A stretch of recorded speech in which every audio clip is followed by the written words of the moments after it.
3 mois avant la plus grande catastrophe mondiale jamais enregistrée. Les gardes-côtes coréens déclarent qu'il s'agit du dernier avertissement et que l'autre bateau est suspecté de pêche illégale et d'intrusion dans les eaux territoriales. Ils ordonnent à tout l'équipage de rester sur le pont. Comme personne ne répond, ils montent à bord et commencent à chercher les membres de l'équipage. L'un d'eux allume une lampe torche et aperçoit un zombie. Il crie et le reste du groupe vient voir. Un homme qui saigne est mordu à l'œil.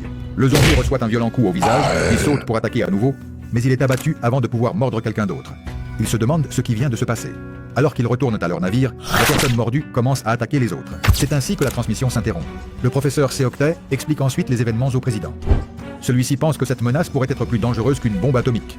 Le professeur explique que les zombies ont été capturés afin d'être étudiés et qu'ils ne cessent de bouger qu'à des températures inférieures à -66 degrés Celsius.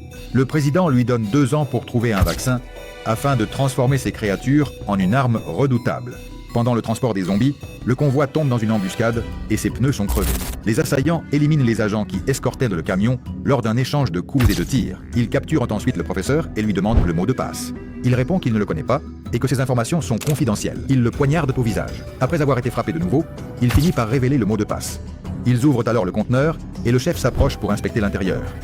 Il découvre un corps et demande si les autres caisses contiennent la même chose. La porte se referme soudainement. Alors qu'il avertit les autres de faire attention, un zombie surgit en courant. Il l'évite et le frappe avec son téléphone portable, mais il est mordu à la jambe. Le reste du groupe remarque qu'il tarde à revenir. Lorsqu'ils ouvrent la porte, ils le voient en train d'être dévoré par 2 zombies.